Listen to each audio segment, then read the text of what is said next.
Hi friends, trading facts YouTube channel స్వాగతం. ఇప్పటివరకు మన ఛానల్ సబ్స్క్రైబ్ చేసుకోకపోతే దయచేసి సబ్స్క్రైబ్ చేసుకోండి, ఛానల్ని ఆదరించండి. ఇక్కడ నేను చెప్పేటువంటి క్యారెక్టర్స్ మొత్తం కూడా ఊహాజనితమైనటువంటివి, ఎవరిని ఉద్దేశించినవి మాత్రం కాదు, జస్ట్ ఫర్ ఫన్. ఈ కాపీ ట్రేడింగ్ అనేటువంటి వాళ్ళని నమ్మితే రోసీ అండ్ జాక్ల జీవితం ఎలా అయింది, శోభనం ఎలా భంగపడిపోయింది అనేటువంటి దాని గురించి మాత్రం చెప్తున్నాను. ఓకే, చాలా కాలం నుంచి రోసీ అండ్ జాక్లు ఇద్దరు ప్రేమించుకున్నారు, పెళ్లి చేసుకున్నారు. ఆ రోజు రాత్రి శోభనం. ఆ శోభనం గదిలో సిగ్గుతో తల ఉంచుకొని రోసీ మెల్లగా పాలు గ్లాస్ తీసుకొని ఆ గదిలో ప్రవేశించింది. తలుపు వేసిన తర్వాత జాక్ రోసీతో అన్నాడు, Rosie, this is a very brightful day. ఈరోజు అసలు అద్భుతమైనటువంటి రోజు.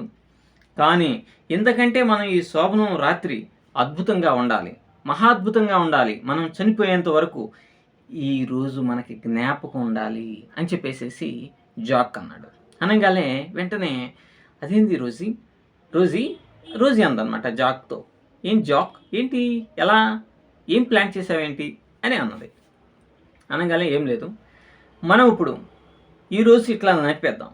రేపు పొద్దున్నే మన తోటలో ఉన్న చెట్టుకి డబ్బులు కాస్తాయి. ఆ డబ్బుల్ని కూసుకొని మన శోభనాన్ని రేపు రాత్రికి థాయిలాండ్లో ప్లాన్ చేద్దాం. థాయిలాండ్ అంటే తెలుసు కదా, భూతల స్వర్గం. అక్కడ ఒక 5 స్టార్ హోటల్లో మన శోభనాన్ని మనం ఏర్పాటు చేసుకుంటే మన జీవితం అద్భుతంగా ఉంటుంది, జీవితాంతం గుర్తుండిపోతుంది ఈరోజు అన్నాడు. దాంతో ఆశ్చర్యపోయినటువంటి రోజీ అది ఎలా సాధ్యం అని చెప్పేసి అంది. దీంతో జాక్ రహస్యంగా, రోజీ, నువ్వు తెలియదు కదా, మన వివాహానికి సంబంధించినటువంటి 20 లక్షల రూపాయలు మన వివాహానికి ముందే దాచిపెట్టున్నాను. ఒక 10 లక్షల రూపాయలు మన వివాహానికి ఖర్చు అయిపోయింది. ఇంకెంత ఉంది మన దగ్గర? 10 లక్షల రూపాయలు ఉన్నది. ఈ 10 లక్షల రూపాయలని నేను 1 కోటి రూపాయలు చేసేటువంటి ప్లాన్ ఉంది అన్నాడు. అది ఎలా సాధ్యం అని రోజీ చాలా ఆశ్చర్యంగా జాక్ను ప్రశ్నించింది. దానికి జాక్ అది చాలా అంటే చాలా సాధ్యం. మన పెరట్లో ఉన్నటువంటి చెట్టుకు ఉన్నటువంటి జామకాయలను ఏ విధంగానూ అయితే కోస్తావో, ఎంత తేలిగ్గా కోస్తావో, ఎంత తేలిగ్గా తింటావో, అలాగే 10 లక్షలను 1 కోటి రూపాయలు చేయటం అంత తేలిక అని చెప్పేసి చెప్పాడు. దీంతో ఆశ్చర్యపోయినటువంటి రోజీ అది ఎలాగో చెప్పు అని చెప్పేసి అన్నది. ఇది అతి రహస్యం, ఇది మాత్రం చెప్పను. ఈరోజు మనం సైలెంట్గా పండుకుందాం.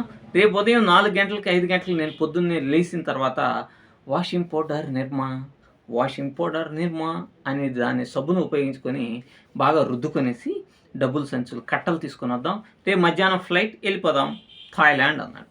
ఓకేనని చెప్పేసి ఇద్దరు పండుకున్నారు. బాగా పెళ్లి పనులతో గాఢ నిద్రలోకి రోజీ వెళ్ళిపోగానే పొద్దున్నే లేచేసి చూడంగానే పక్కన జాక్ లేడు. అరే ఏమయ్యాడు, రాత్రి ఇట్లా చెప్పాడే, సరే బయటికి ఏమైనా వెళ్ళుంటాడేమో అని అనుకుంది. బాగా నిద్ర పట్టింది కదా, సరే నాకు అర్థం కాలేదు, బాగా అలసిపోయానని చెప్పేసి ఈవిడ వెళ్ళేసేసి స్నానం గినం అంతా మొత్తం చేసిన తర్వాత వచ్చినా కూడా ఇంకా జాక్ రాలేదండి. టిఫిన్ సమయానికైనా వస్తాడేమోనని ఆందోళన చెందుతుంది. 8 అయింది, 9 అయింది, 10 అయింది, మధ్యాహ్నం 12 అయింది, సాయంత్రం 4 అయింది, రాత్రి అయింది.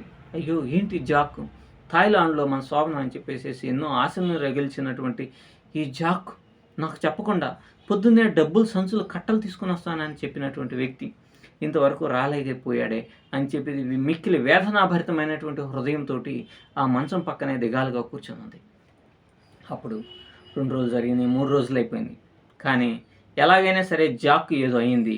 ఈ డబ్బు తీసుకొని వచ్చేటువంటి క్రమంలో ఎవరైనా సరే ఇతన్ని మోసగించారా, కోటాను రూపాయలు తీసుకొని వచ్చేటువంటి సమయంలో అతను కోట్ల రూపాయలు తెచ్చేటువంటి లారీకి పంచర్ పడిందా, లేకపోతే ఏమైపోయాడు ఏంటి అని చెప్పేసి అర్థం కాక ఇక జాక్ కోసం వెతకడం మొదలుపెట్టింది.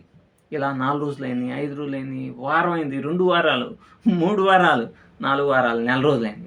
ఎక్కడ దొరకలా. హైదరాబాద్ మొత్తం ఎతుకుతూ ఉంది. అప్పుడే కూకట్పల్లి మెట్రో స్టేషన్ దగ్గరికి అక్కడ ఒక స్నేహితురాలని కలిసేసేసి అక్కడి నుంచి వచ్చేటువంటి క్రమంలో ఆ మెట్లు ఎక్కుతున్నటువంటి సమయంలో ఒక గొంతు వినపడింది. ఏమిటా గొంతు? బఠానీ 20 రూపాయలమ్మా బఠానీ కొంటారా, బఠానీ అనేటువంటి గొంతు స్వరాన్ని విన్నటువంటి రోజీకి ఆశ్చర్యం వేసింది. ఈ స్వరాన్ని ఎక్కడో నేను విన్నానే అని చెప్పేసి అట్లా చూడంగానే తలకి గుడ్డ కట్టుకొని మాసిన గడ్డం వేసుకొని అక్కడ మసాలా అమ్ముతున్నటువంటి జాక్ కానొచ్చాడు. ఆశ్చర్యపోయింది, స్టన్ అయిపోయింది. What is this Jack, what are you doing, ఇక్కడ మసాలా అమ్ముకుంటున్నావు ఏంటి అని చెప్పేసి ఆశ్చర్యంతో అతని దగ్గరికి వెళ్ళింది. అప్పుడు తల కట్టుకున్నటువంటి టవల్ని తీసేసేసి, రోజీ నువ్వు ఇంటికి పో, ఈ మసాలా అమ్ముకొని సాయంత్రానికి ఇంటికి వస్తాను నవ్వు వస్తుంది. ఈ మసాలా అమ్ముకొని సాయంత్రానికి ఇంటికి వస్తాను అని చెప్పేసి రోజుకి చెప్పాడు. కానీ మరలా ఎక్కడ పారిపోతాడో, శోభనం రోజు తప్పిపోయినటువంటి జాక్ మరలా తప్పిపోతే ఇంక ఏ 6 నెలలకి కానొస్తాడు అనేటువంటి భయంతో రోజీ అక్కడే ఉండేసేసి ఇద్దరు కలిసి మసాలాలు అమ్మేసేసి సాయంత్రానికి ఇంటికి చేరారు.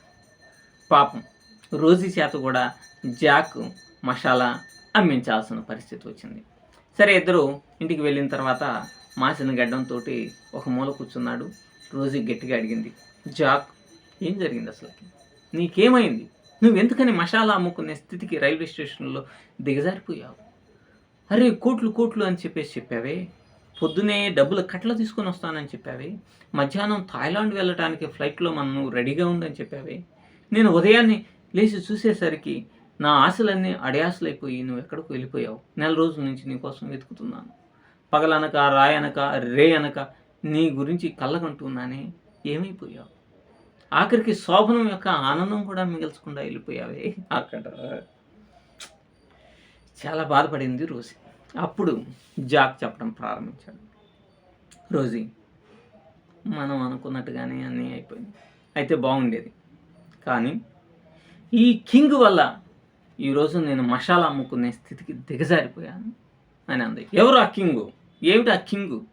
రాజా, ఈ దేశానికి రాజా కాదు, స్టాక్ మార్కెట్ ప్రపంచానికి రాజులా వెతుకుతున్నటువంటి రాజు అతను అని చెప్పేసి చెప్పింది. ఎవడాడు, ఏమిటి ఆ కథ అని చెప్పేసి రోజీ అడిగింది. అప్పుడు జాక్ చెప్పాడు, ఏం లేదు, మన వివాహానికి ఖర్చు అయినటువంటి 10 లక్షలను తీసి పక్కన పెట్టేసి మిగతా 10 లక్షలతోటి నేను మన ఎంగేజ్మెంట్ అయినప్పటి నుంచి కూడా ఒకానొక సమయంలో రాజుగారి వీడియోస్ చూస్తూ ఉన్నాను, కింగ్ గారి వీడియోస్ చూస్తూ ఉన్నాను. ఆ కింగ్ గారి వీడియోస్లో నన్ను ఒకటి బాగా ఆకర్షించింది.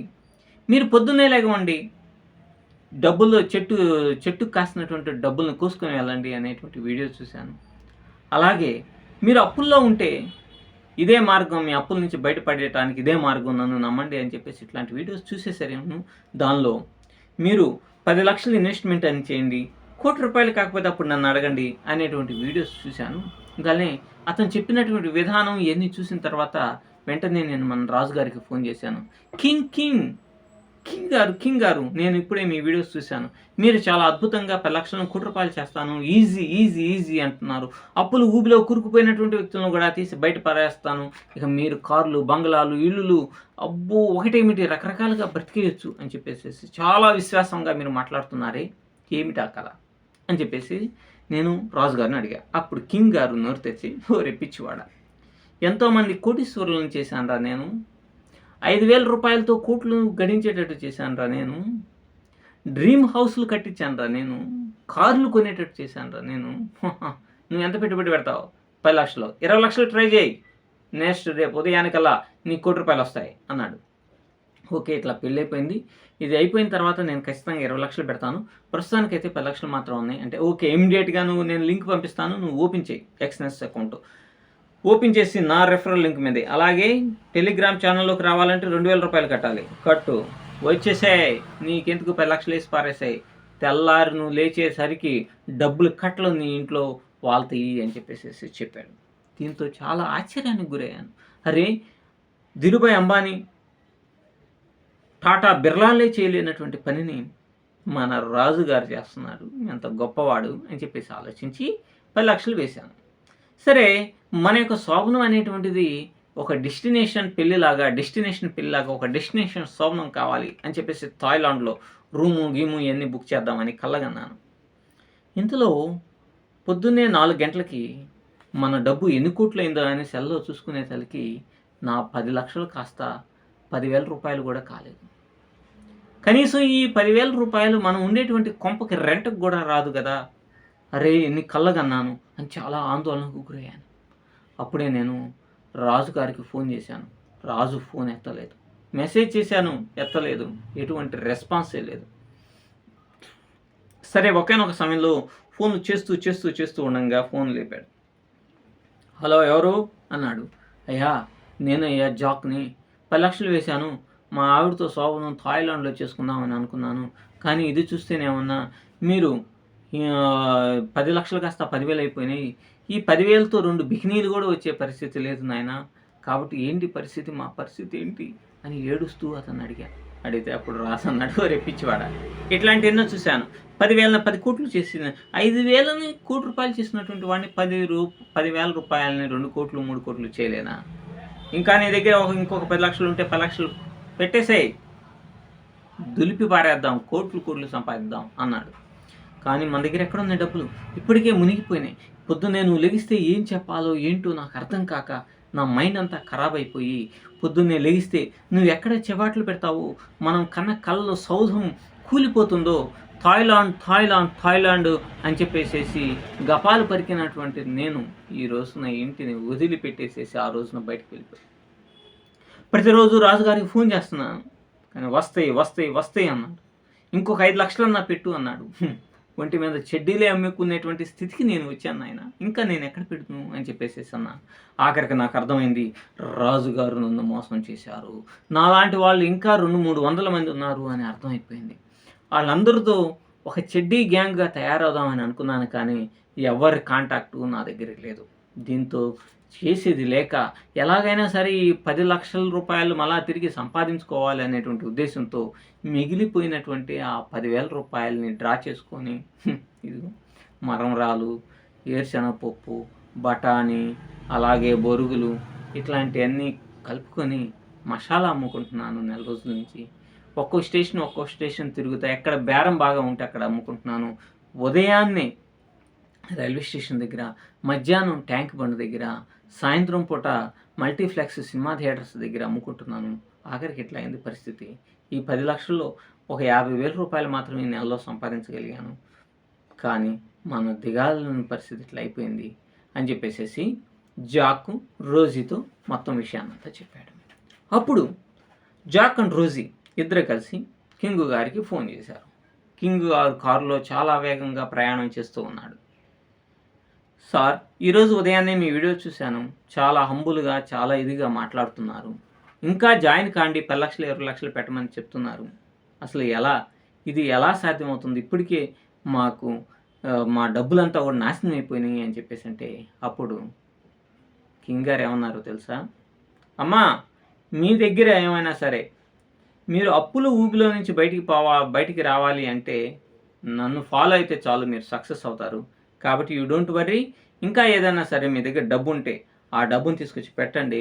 అప్పుడు మీరు పూర్తిగా మునిగిపోతే అసలు సరైనటువంటిది ఉండదు. అసలు మొత్తం ఇప్పుడు ఏదో కొద్దో గొప్ప ఆత్మగౌరవం అనేటువంటిది ఉండి, ఇప్పుడు ప్రస్తుతానికి మసాలా మాత్రం అమ్ముకుంటున్నారు.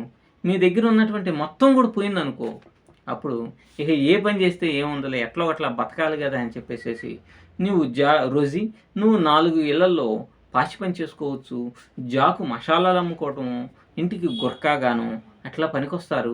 కాబట్టి నన్ను నమ్మండి, మిమ్మల్ని ఆ స్టేజ్కి తీసుకుని వెళ్ళకపోతే అప్పుడు అడగండి అని చెప్పేసేసి సమాధానం ఇచ్చి ఫోన్ని కోపంతో పెట్టివేశాడు. సో మై డియర్ ఫ్రెండ్స్, మీరందరూ కూడా ఎవరినైనా సరే గుడ్డిగా ఫాలో అవ్వాలి. అలా ఫాలో అయితే ఖచ్చితంగా ఇటువంటి పరిస్థితులు వస్తాయి, దాంట్లో ఎటువంటి సందేహం లేదు. ఇప్పటికే చాలామంది జీవితాలు అట్లా అయిపోయింది. Thank you very much.